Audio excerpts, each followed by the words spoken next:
Taip, aš nežinau, kiek jūs patyrė visi čia tėvai, bet kiek aš supratau per savo jau nebetrumpą gyvenimą, tai ir patirtį, nes turiu 3 vaikus, ir iš tikrųjų supratau vieną dalyką labai svarbu, kad visos tos teorijos, tie plepalai ar tie pasakojimai,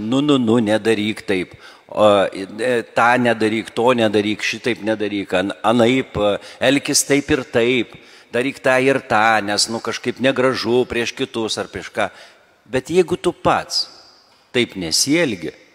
ir tu pats po to pasakęs, kaip ir sakau, kaip dažniausia vaikui, nerūkyk, pats nueina,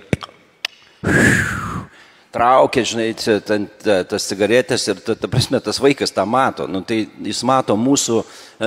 šitą dviprasmybę iš mūsų. Jisai